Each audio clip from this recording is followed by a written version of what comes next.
nasci em Manaus, em 1961, e me formei aqui, basicamente em 2 cursos, Economia e Direito. Eu atuei com talvez 8 anos como economista.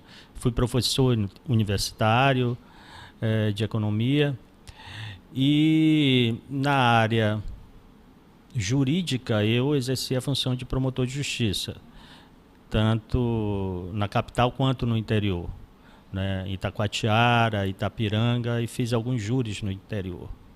E na capital atuei na área criminal e na vara da Fazenda Pública Municipal. Foi quando, então, vim para a área federal.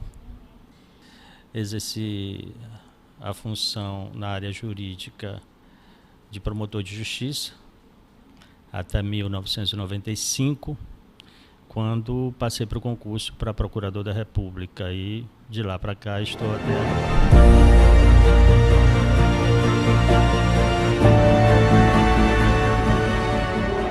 O cargo de procurador da República, ele tem uma certa mística no mundo jurídico. Do meu ponto de vista, é o concurso mais difícil da área jurídica, e já o é há alguns anos. Mas não apenas isso. A Procuradoria da República, ela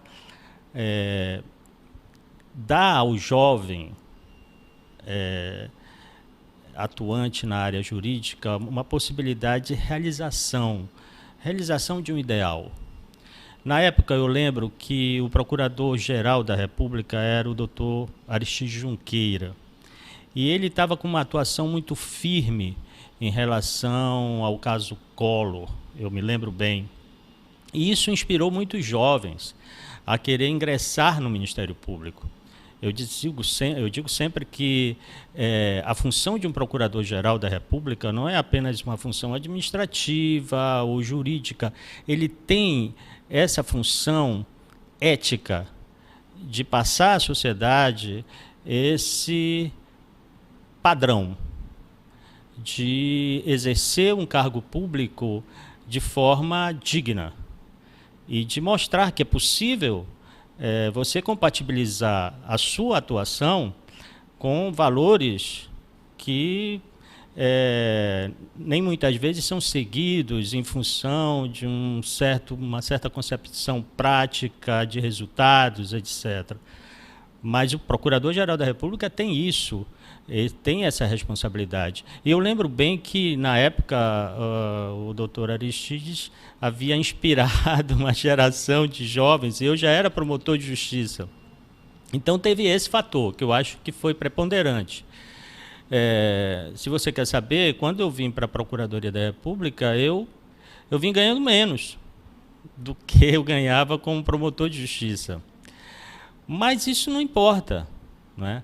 É esse ideal que faz você, né, abraçar uma carreira, né? E não só isso, faz você abraçar uma carreira, mas faz você exercer essa função de forma mais plena e até não esmorecer diante de obstáculos, não é verdade? E então, talvez tenha sido esse o grande móvel da minha carreira até agora.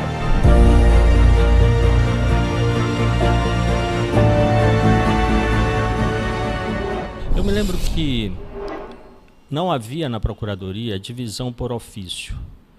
Todos faziam mandado de segurança, trabalhavam na área criminal. Em 95, só éramos aqui 4 procuradores. Dr. Wallace, o Dr. Carlos Frederico, que era o procurador-chefe, e a doutora Ana Coelho. E eu. Pessoas que me receberam com muito carinho. Foi muito bom, porque eu também já conhecia o Carlos Frederico, que ele foi promotor de justiça, e já conhecia mais ou menos o Wallace. E conhecia também a Ana, ela tinha sido procuradora do Estado, salvo engano. E eram amigos, muito bons, conhecia alguns juízes também, federais que tinham sido promotores de justiça, né? O doutor Valisney, a doutora Maria Lúcia. Muito bem. Então, nós tínhamos que atuar em todas as áreas. Mas, sabe, é interessante, começam a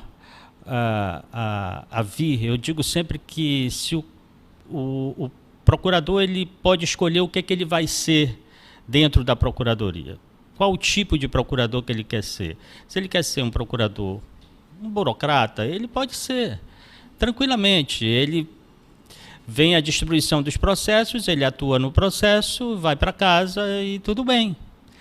Ele cumpriu a função dele dentro dessa concepção de um burocrata.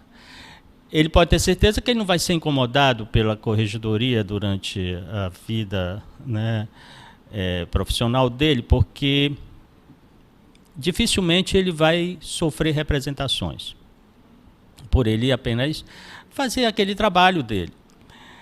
Agora, se ele quiser navegar por águas mais tormentosas e profundas, ele começa a olhar um pouco para os fatos sociais. Ele começa a ler mais, ele começa a se integrar mais à sociedade e a se sensibilizar mais com os problemas. Aí é óbvio que ele não há tanta garantia dele ter uma vida fácil, porque as críticas vão aumentar, não é? Eu lembro que antes mesmo de entrar na procuradoria, de passar no concurso, durante o concurso, havia acontecido um naufrágio em Manaus. E eu não via muita reação das autoridades em relação àquilo. A coisa era resolvida ali no inquérito na Polícia Civil, as vítimas eram encaminhadas ali à Defensoria Pública do Estado, havia algumas reportagens e o fato era basicamente esquecido, e saía da mídia e esquecido pela população. Quando eu entrei, não demorou alguns anos, poucos anos, aconteceram mais 2 acidentes. Eu disse, é a minha oportunidade, eu tenho que fazer alguma coisa. O problema nosso da esfera federal, primeiro, é encontrar um fato que atrai a competência federal, né? Porque senão nós não podemos atuar. E havia um fato que atraía a competência federal, por exemplo, no caso do Ana Maria VIII, que foi um barco que naufragou no Rio Madeira, salvo engano. Ele levava, eu tenho até hoje esses números, ele levava 92 toneladas, muito acima da capacidade dele. 193, me parece, passageiros. Havia 2 carros ali que tinham sido transportados.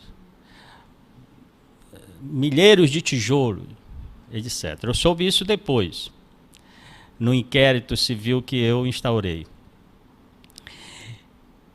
E tudo isso sendo resultado de uma negligência por parte de uma fiscalização, e uma fiscalização de um órgão federal que era a Capitania dos Portos. Então foi esse fato que atraiu a competência federal. E foi interessante porque a Procuradoria abraçou isto, 18 pessoas morreram, 40 e tantas pessoas ficaram desaparecidas.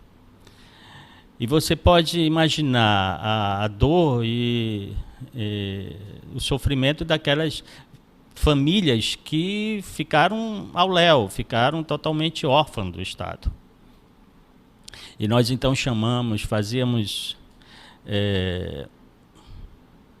audiências públicas com elas e fizemos uma ação civil pública pedindo indenização, pensão, acompanhamento psicológico, e tivemos uma resposta muito grande do judiciário nesse aspecto. Eu diria que você não sabe muito bem o que vai acontecer quando você entra na Procuradoria da República, Mas a certeza é que você está aberto. Você não quer ser um burocrata. Você quer se deixar envolver pelo fato social. Obviamente, dentro de todo um cuidado que a profissão lhe exige, uma responsabilidade que ela exige.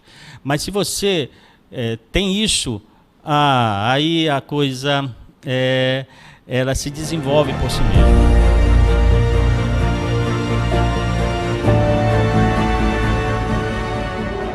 Fizemos algumas ações muito contundentes contra o crime organizado aqui. Prendemos um grupo de extermínio formado por policiais civis e que acabou se atraindo à competência federal porque eles foram mexer com um funcionário dos Correios, que é uma empresa pública federal. Isso foi talvez a má sorte deles, né, de mexer com funcionários dos Correios, que também não era... ele não era tão vítima, mas ele passou a ser vítima porque ele foi quase que executado por esse grupo de extermínio, que é uma área violenta, a área criminal, mas necessária. Ela é muito violenta. E que quem atua na área criminal pode ter certeza que ele tem que ter uma condição até física e psicológica muito forte. E eu não descartaria, como não descartei a área criminal. Agora, a área social, de tutela coletiva, ela dá a você uma oportunidade de expandir muito um outro lado do Ministério Público, que é essa sensibilidade ao fato social, à vítima, não é? Na área indígena também foi muito gratificante trabalhar e visitar aldeias indígenas. Quem nunca visitou perde uma grande oportunidade, porque você vê ali a condição humana, talvez na sua originalidade. E nós tínhamos antropólogos aqui e que eram muito valiosos no acompanhamento dessa atividade. A área do direito do consumidor também é muito importante. E aí eu vou contar esse fato. Portanto, respondendo a sua pergunta, é muito difícil para mim. É muito difícil para mim dizer, porque todas me deram um retorno muito grande, né? Uma satisfação pessoal muito grande.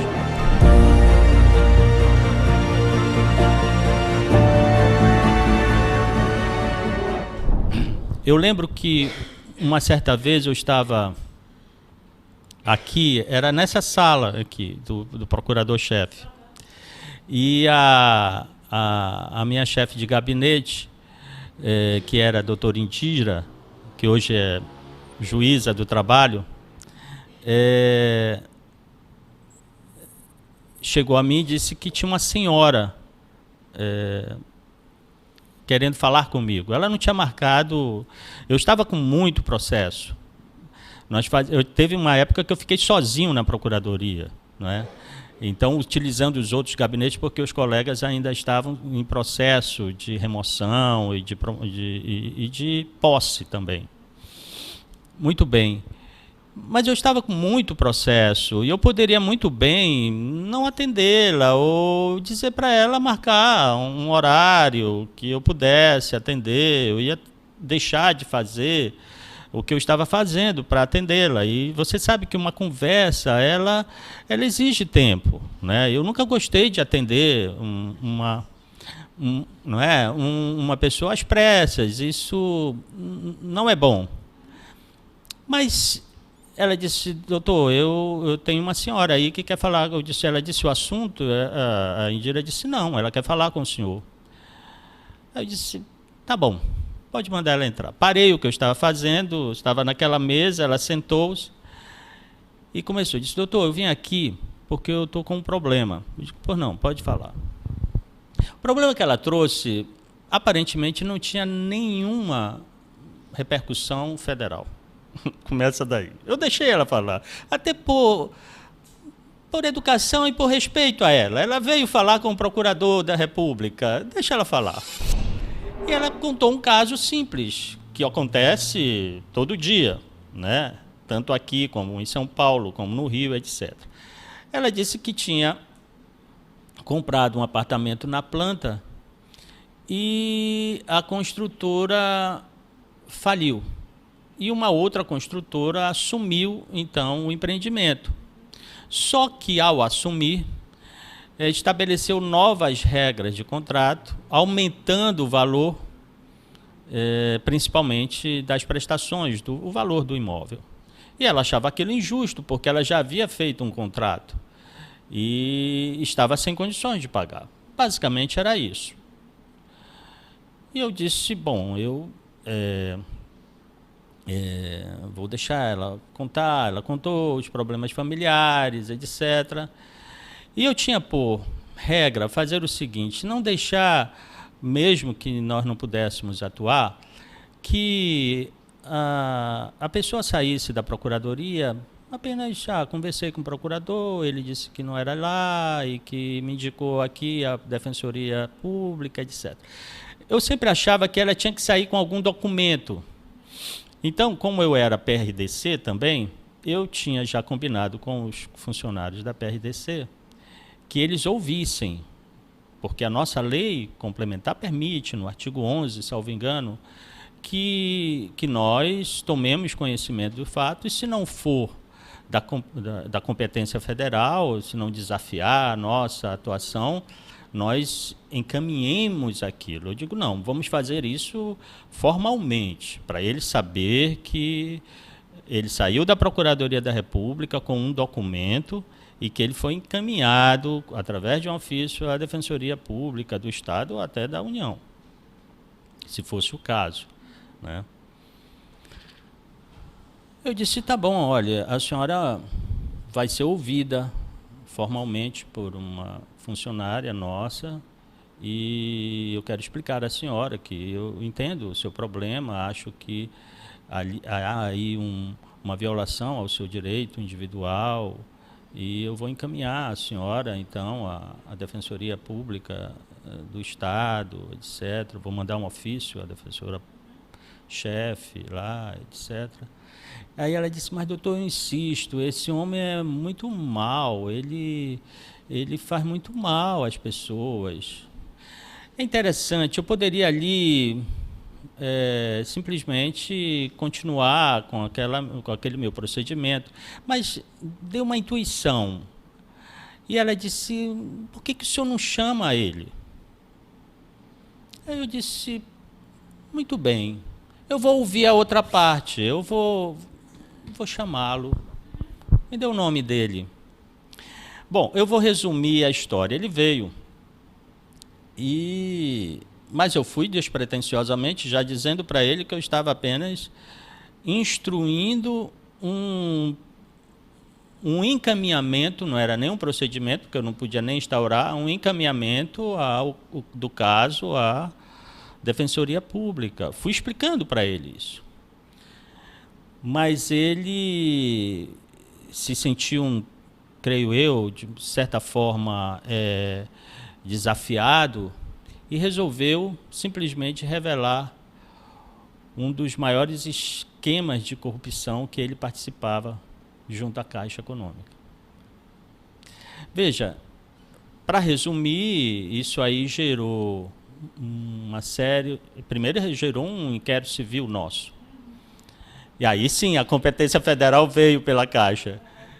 E gerou uma série de ações criminais, de improbidade administrativa e principalmente ações coletivas de responsabilidade civil da Caixa, das construtoras, envolvendo a cooperativa, que, salvo engano, beneficiou mais de 3 mil mutuários do Amazonas. Ações como do Ariranhas, do Subtenente Sargento, do Nova República, do Beija-Flor, e que basicamente o esquema de corrupção, e aí envolve a área criminal, constituía no fato dele pagar propina para receber financiamentos e, em troca, dessa propina, além dos financiamentos, ele ter relaxada uma fiscalização por parte dos engenheiros da Caixa, entregar imóveis, basicamente, que no papel, no contrato de mútuo, valeria 50 mil, mas pelas condições precárias já no ato da entrega não valeria no mercado 20 mil reais, e o mutuário na outra ponta pagando aquele valor reajustado em tabela price, ficaria não só impossibilitado de pagar, como também impossibilidade de vender o imóvel num valor justo, gerando toda uma cadeia de injustiça, e que foi necessária a atuação do Ministério Público.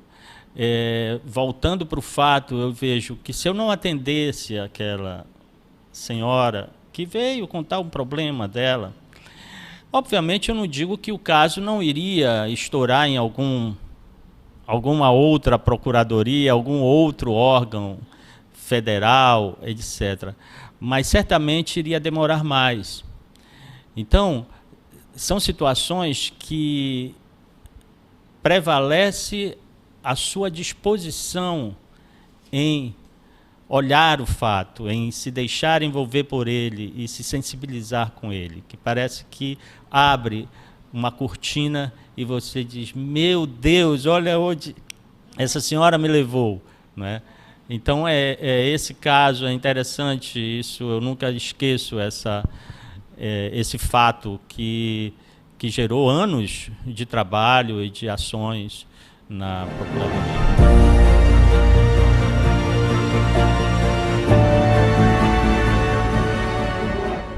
Hoje a Procuradoria está muito melhor estruturada, sem dúvida nenhuma. Há divisões, inclusive, por ofício.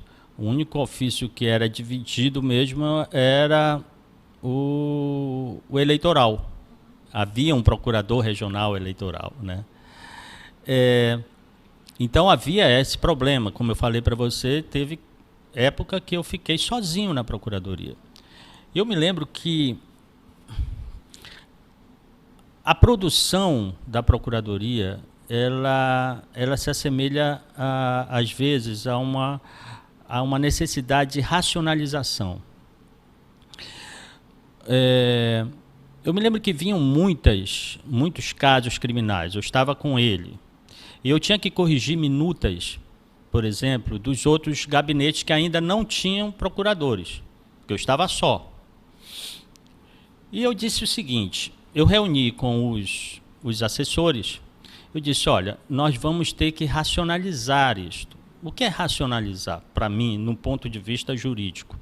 Nós temos que estabelecer um certo padrão, por exemplo, um padrão de denúncia. A denúncia tem que seguir esse padrão, porque vai facilitar a minha correção. E também vai satisfazer certos requisitos de uma denúncia. Eu fui professor universitário. Eu disse, essa denúncia ela tem que chegar ao judiciário e jamais ser inquinada de inépita. Ela tem que ser uma petição que guarde e respeite todos os requisitos de uma petição criminal. Ela tem que descrever os fatos em todas as suas circunstâncias. Eu estou dando esse exemplo da denúncia, mas não é só a denúncia, são os pareceres também, as ações civis públicas. Como eu não tinha condições de e nem tempo para fazer um trabalho até mais consubstancioso, etc., eu então estabeleci certos modelos de peças. E foi interessante isso, porque a produção começou a aumentar, foi mais rápido. Isso é um detalhe, isso é um exemplo de como você pode sair e economizar o tempo em relação ao volume de trabalho e a pouca quantidade de fatores de produção, que a gente tinha poucos funcionários e procuradores também, só tinha eu nessa época. Esse térreo não era nosso. Como eu falei antes para você, quando nós viemos para cá só era o subsolo, o terceiro, o quarto e o quinto andar, que eram nossos. O térreo, o primeiro e o segundo não eram nossos, né? E tivemos que fazer a desapropriação. E eu queria que, no projeto de reforma, né, do térreo, porque nós chegávamos aqui na Procuradoria, nós subíamos para a escada para o primeiro andar, que só era a parte lá do elevador, e pegávamos o elevador para cá, para o terceiro, quarto e quinto. Era assim a Procuradoria. Só que eu achava que o térreo tinha que ser o mais amplo possível. Não nessa concepção de espaços, nessa concepção arquitetônica, de você simbolizar que a Procuradoria estava aberta e dando acesso ao máximo de pessoas. E eu dizia que eu não queria nada no térreo, além, obviamente, do atendimento. E ficaria lá um setor que era a PRDC, e que as pessoas que viessem e que passassem pela Procuradoria e quisessem fazer alguma reclamação, alguma denúncia, pudessem já ser atendidas ali. E isso deu certo, porque a PRDC aumentou vertiginosamente, né? O acesso ali físico, eu todo dia acabava lendo aquelas tomadas de depoimento e decidia o que eu fazia, o que eu faria com eles, se eu pediria para abrir algum procedimento ou então encaminhava aos órgãos. Mas então, todas essas contingências fazem com que você opte por certos comportamentos que, obviamente, guardam relação com a sua concepção de vida, com a sua concepção filosófica, não é? de enfrentamento da realidade, né? Mas foi um aprendizado também para mim.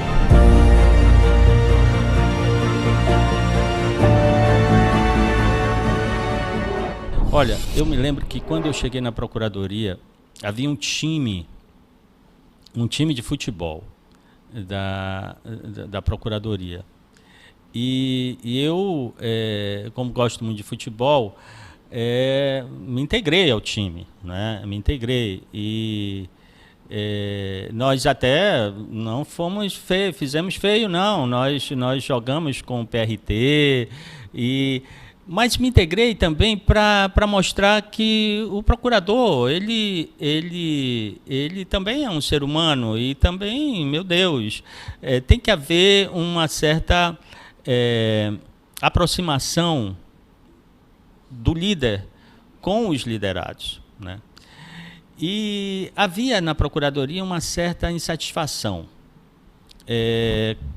como há sempre, né? Lá em São Paulo, os funcionários que lutaram por anos sobre o plano de carreira, sobre o aumento, etc., passam também a achar que estão sendo discriminados, etc. Havia também insatisfação em relação ao horário, né?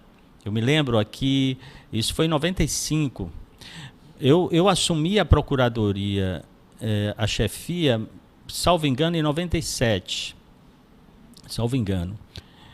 E eu via que havia esse problema tanto que eu estabeleci mesmo, naquela época, através de uma portaria, 2 horários, né? De manhã e de tarde, etc.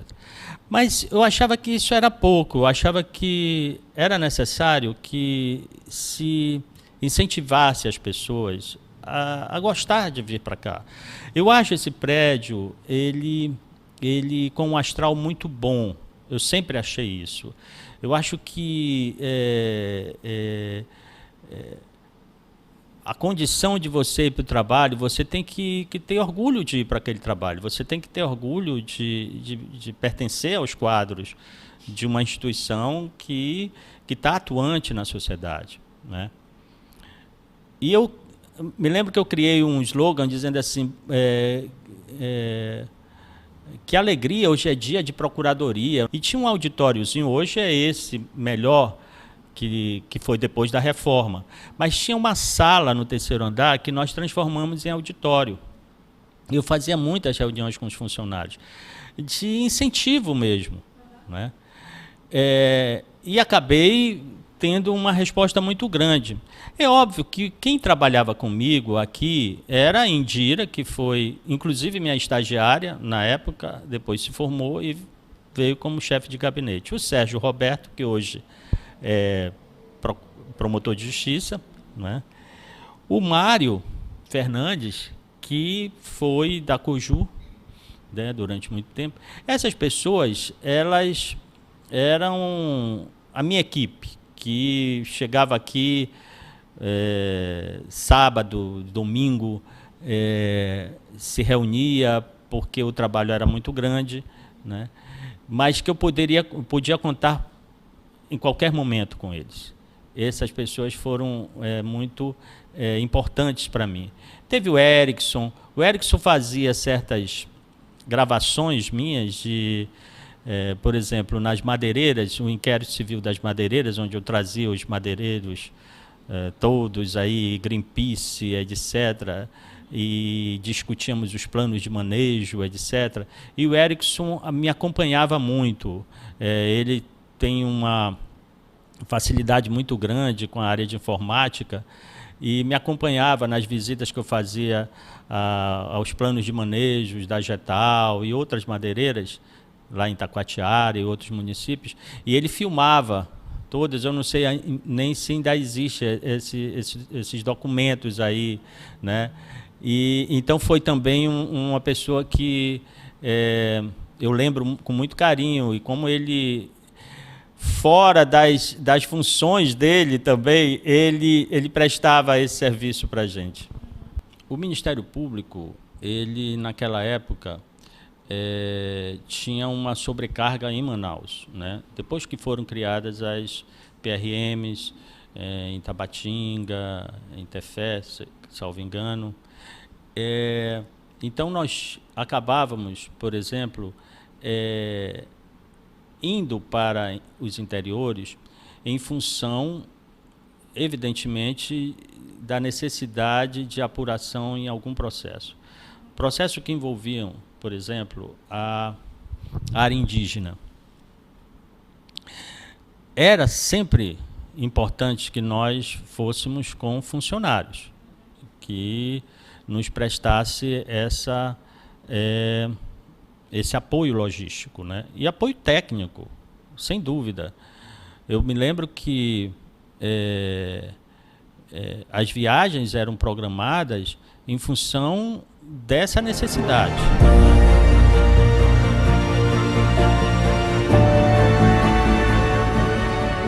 Eu vou dar 3 casos aí que eu vejo como era importante a participação dos funcionários. Primeiro caso, na área indígena, quando nós visitamos ali na BR-174 a área, né, dos Waimiri-Atuaris. Eu fui com o Bruno e fui com algumas pessoas do programa Waimiri-Atuari. Eu me lembro bem que nós fomos por quê? Porque existia um caso na Procuradoria muito interessante. Chegou um cidadão comigo aqui dizendo, trazido pelo Bruno, que era o antropólogo na época, muito competente, que ele dizia que ele queria ser reconhecido como índio. Mas ele tinha um interesse nisso. Ele queria ser reconhecido como índio porque ele teria uma vaga numa cota na universidade. E o próprio Bruno explicou, já havia explicado a ele, que o procedimento para reconhecimento de uma pessoa como índio não depende apenas de uma análise formal da autoridade, etc. Depende de todo um laudo antropológico que leva em consideração o reconhecimento dessa pessoa. Os índios são melhores que a gente. Para dizer que alguém é que alguém é paulista ou que alguém é amazonense, basta uma certidão de nascimento, etc. Lá, eles precisam ser ouvidos e reconhecer aquela pessoa como índio. Eles levam muito a sério isso. E foi um caso interessante. E ele, então, disse não. E o Bruno disse, olha, isso vai demandar um pouco de tempo, porque ele queria que a Procuradoria tomasse aquele caso, porque ele não estava sendo reconhecido ainda pela FUNAI. E nós resolvemos, então, ir lá, na aldeia. A história do Aimiri Atuari, você sabe que é uma história muito violenta, não é? Muito sangrenta. Eles, hoje não, também pacíficos, né? Mas eles têm uma história de muitas mortes que causaram, né? Até funcionários da FUNAI, a outras pessoas, porque, afinal de contas, passou uma estrada no meio da aldeia deles. Meu Deus, que é um absurdo aquilo também. Bom, mas isso é outro caso. E nós chegamos lá, muito interessante. Foi a primeira vez que eu fui a uma aldeia indígena e achei maravilhoso, maravilhoso.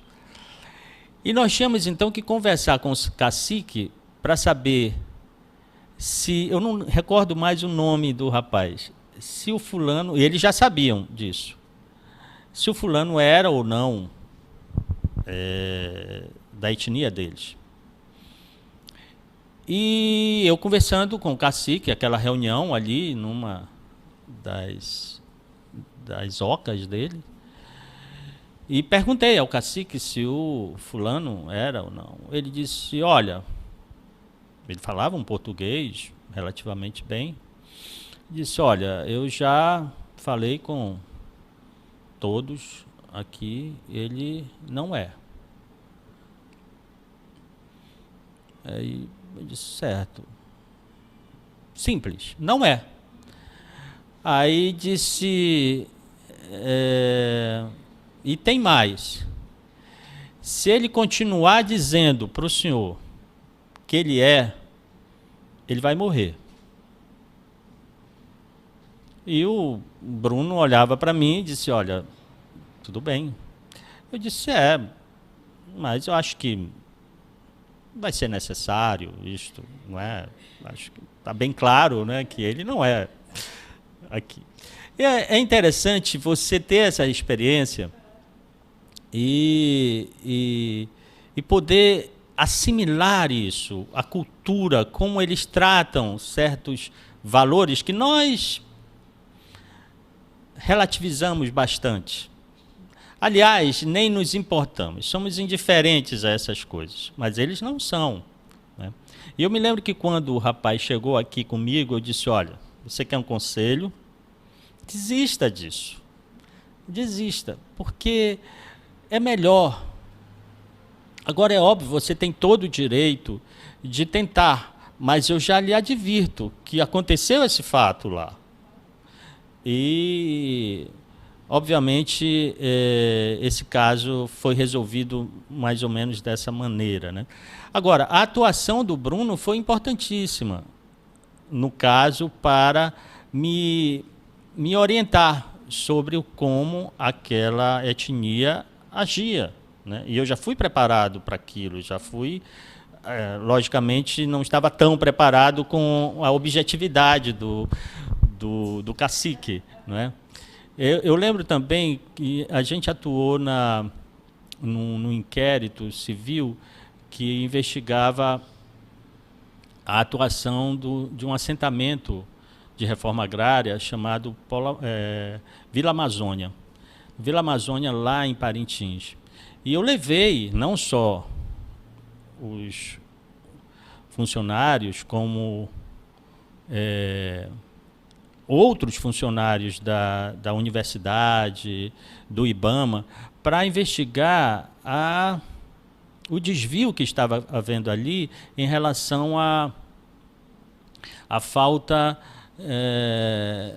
de compromisso do próprio projeto de assentamento em relação aos não clientes da reforma agrária. E foi muito bom ali viajar porque viajamos a maior parte de barco no meio do assentamento, porque estava na enchente. E vimos lá o fato triste, que eram várias fazendas. O cidadão recebia o lote dele, mas sem as condições necessárias para plantar, como acontece em quase todos, para plantar e desenvolver uma cultura ali, ele acabava vendendo para um vereador, para um prefeito, e você entrar num projeto de assentamento com um monte de fazendas e depois ver o governo federal na época divulgando quantos hectares, quantos assentamentos, esses números que não traduziam de forma alguma a realidade, é óbvio que mereceu uma ação civil pública nossa, né? É óbvio que iria merecer isso.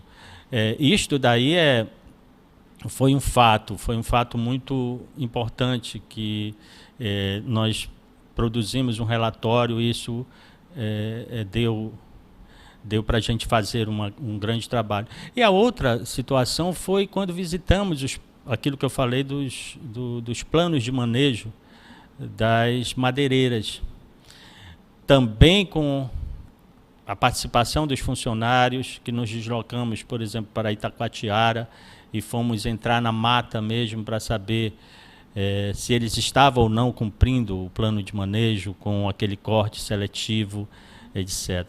Então, essas viagens e esses deslocamentos eram sempre esporádicos. Além disso, teve um que eu achei importantíssimo, que foi a discussão do gasoduto no trecho Coari-Porto Velho. O IBAMA havia dado uma licença de exploração desse gasoduto, mas sem se fazer o EIA-RIMA, né, o estudo de impacto ambiental. E você sabe que para um estudo de impacto ambiental ser realizado, tem que haver várias audiências no local para saber e dimensionar o impacto que aquele projeto vai ter, inclusive, em relação a áreas indígenas, não é? Eu me lembro que, na época, a Petrobras, através da Gaspetro, né, ofereceu a nós toda a estrutura de deslocamento, mas aí houve um ponto, talvez, de honra nosso, junto à 4ª Câmara Ambiental, que foi de nós mesmos custearmos a nossa ida àquelas, eram 9, me parece, 9 audiências nos locais. Você veja que o gasoduto, só esse trecho era de 513 quilômetros. Nós tínhamos, então, que percorrer várias localidades. E os funcionários da Procuradoria foram fundamentais, porque eles produziram. Primeiro, a 4ª Câmara nos deu condições financeiras para nós alugarmos um aviãozinho e não termos que dever favor a outros órgãos que tinham outros interesses ali. Embora, claro, respeitássemos, mas ficou muito comprovado depois que eles apresentaram um estudo de impacto ambiental, apesar de tudo aquilo, totalmente inconsistente com estudos de realidades que não eram daquele município. Era uma montagem. E nós fizemos depois uma audiência lá em Brasília, junto com os técnicos da 4ª Câmara, não só geólogos, como engenheiros florestais, com a Petrobras, mostrando, nós conseguimos uma liminar para paralisar tudo, mostrando que o Ministério Público tinha conhecimento de causa, né, do problema, e que tinha ido lá e que dependia, ele tinha uma estrutura que conseguia satisfazer, não era só o procurador com seus conhecimentos jurídicos, mas ele tinha toda uma estrutura que conseguia justificar. Foram quase 25 itens que nós estabelecemos através de uma nota técnica e que o juiz aceitou e o desembargador também aceitou para que o IBAMA exigisse da empresa.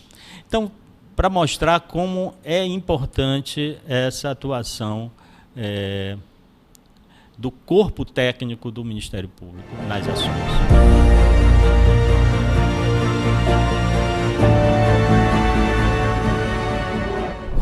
A própria matriz constitucional do MPF demonstra que ele não é apenas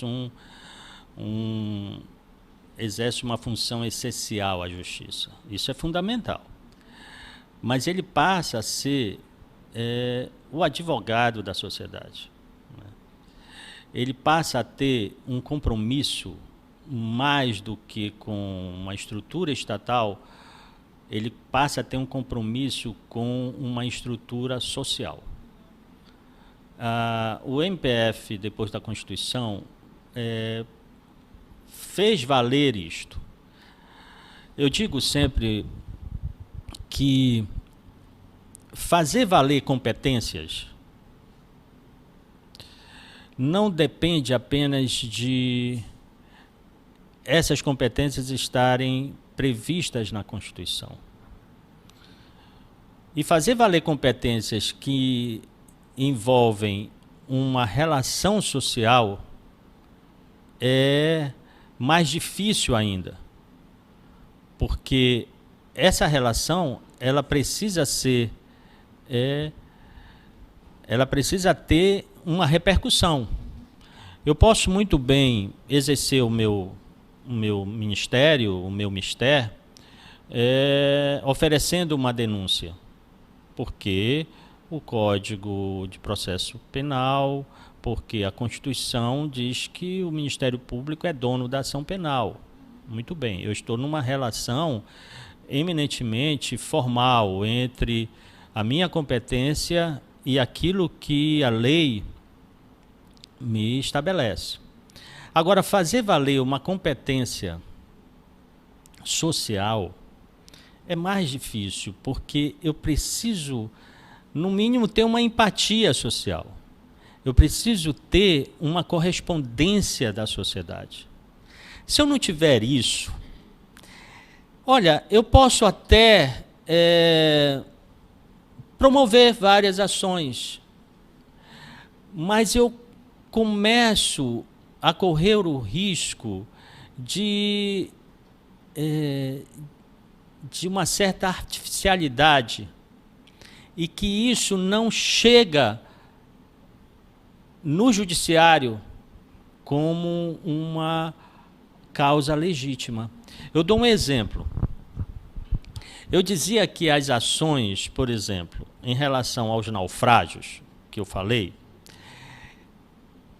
elas não eram apenas uma petição lógica, consistente juridicamente. Elas tinham que chegar no judiciário molhadas de sangue, de lágrimas. Elas tinham que demonstrar que o Ministério Público não estava atuando por uma vaidade pessoal. Ele estava atuando em nome de uma parcela da população carente ali. É por isso que eu fazia as audiências e transcrevia e até gravava as audiências e colocava na ação, dizendo que não éramos nós ali. Nós estávamos juridicamente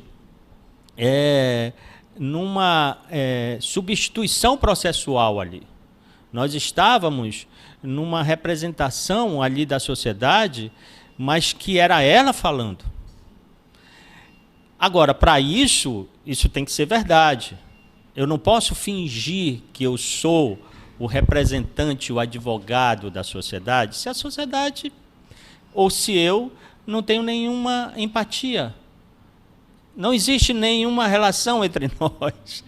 Né? As ações ficam, no mínimo, superficiais e não tocam o coração do juiz que vai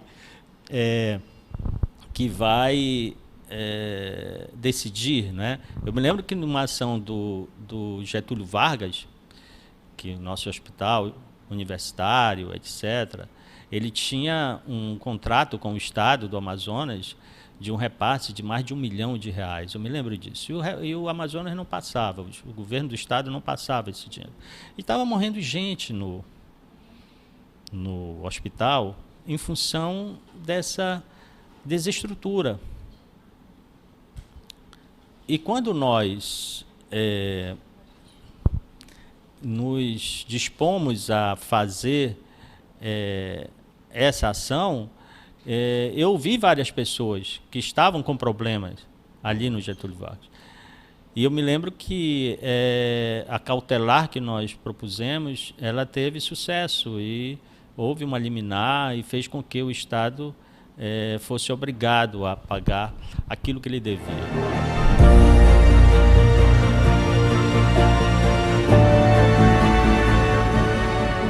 Olha,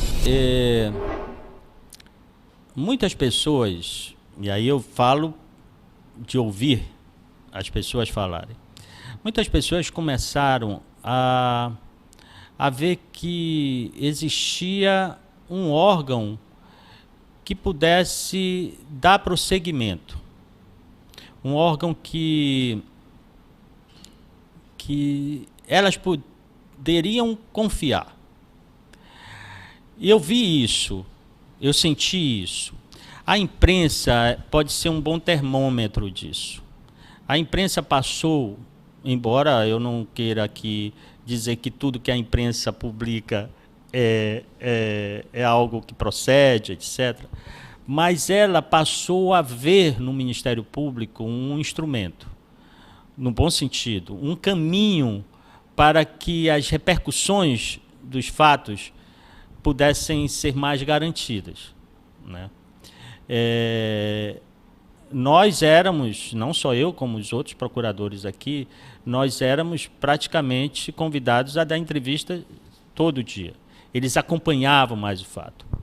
Não só isso, eu vi que uma das tarefas do Ministério Público, eu digo sempre, que é emancipar a sociedade civil. As ações civis públicas não são apenas uma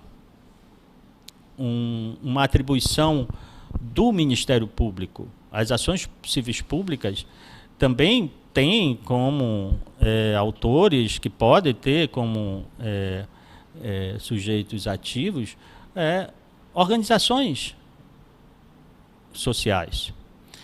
Eu me lembro que na época dos mutuários, eles se organizaram mais, faziam passeatas. Teve um caso em que um juiz federal revogou uma liminar, não sei se revogou, mas não concedeu uma liminar, e eles resolveram fazer uma passeata. Como a Justiça Federal é aqui atrás, aqui na frente, eles chegaram primeiro aqui na Procuradoria, com faixas, etc., dizendo que o juiz fulano de tal tinha que conceder a liminar que o Ministério Público estava, e depois fizeram uma audiência aqui. E isso é uma resposta muito grande. Eu dou um outro exemplo, que um certo cidadão, também eu recebia muitos telefonemas anônimos, né? E um certo cidadão me telefona uma tarde, dizendo que tinha me visto no jornal e tinha um caso seríssimo para relatar, porque sabia que eu não ia deixar aquilo, digamos assim, se esvaziar, etc. E, de fato, ele tinha, viu? Eu só posso dizer isso, que ele foi uma grande ajuda e que nós descobrimos um outro esquema de corrupção, né? Essa confiança que você tem que passar para a sociedade, ela é fundamental. Eu digo sempre que os colegas da Lava Jato, por exemplo, que veio 15 anos depois que a gente atuou, as delações premiadas, que também tiveram um arcabouço jurídico bem melhor do que na nossa época. Mas as delações premiadas não estão apenas baseadas na vantagem. Elas, é óbvio que estão baseadas na vantagem de o envolvido ter ali, em relação à possibilidade dele passar muito mais tempo na prisão. Mas elas estão baseadas na confiança. Eu me lembro que veio, na época, testemunhas de Nova York, aqui em Manaus, denunciar certos fatos. E disse que vinha denunciar porque entendia que o Ministério Público era uma instituição séria. Portanto, na Lava Jato, as delações elas estão baseadas também na confiança e na seriedade que o Ministério Público e a Justiça Federal têm passado, né, com resultados.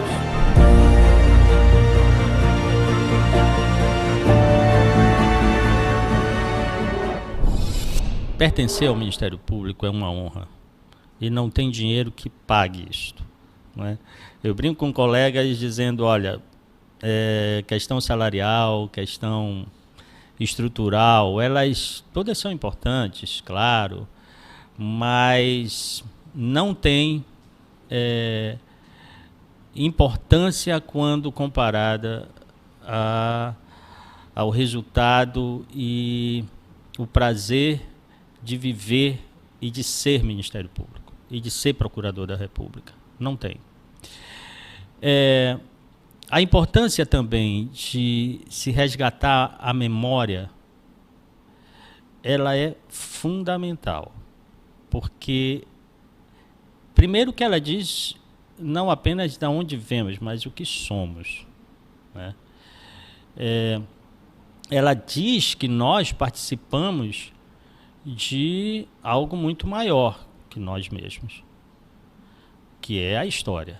Eu estou diante de uma historiadora. Ela mostra que nós também, quando valorizamos a história, nós demonstramos que estamos comprometidos com uma coisa chamada liberdade. O Ministério Público, quando atua, ele, em última análise, ele promove a liberdade. Ele promove a busca de situações em que o indivíduo se afirme como indivíduo. Isso daí é fundamental, porque se nós esquecemos o que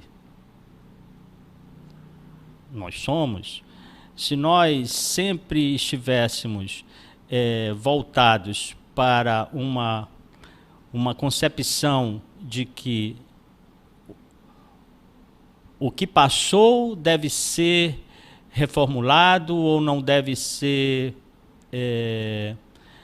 respeitado ou valorizado, se nós estivéssemos só nisso, nós estaríamos praticamente fazendo com que a nossa existência fosse um ato quase que infinitamente perdido no espaço e no tempo, né? Desculpe fazer essa divagação, mas é quando nós vemos da onde a nossa trajetória, que nós nos incentivamos, que nós acabamos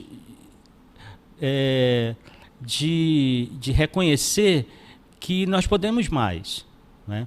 O Ministério Público, como eu falei, ele é uma instituição relativamente nova, né?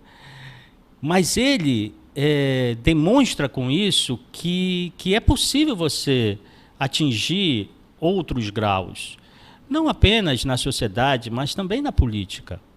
Essa mensagem que o Ministério Público tem passado ao longo dos anos, isso é tão essencial nessa relação do Ministério Público e na afirmação da sua função social, que só um trabalho de vocês pode sistematizar e pode tornar útil ao estudo.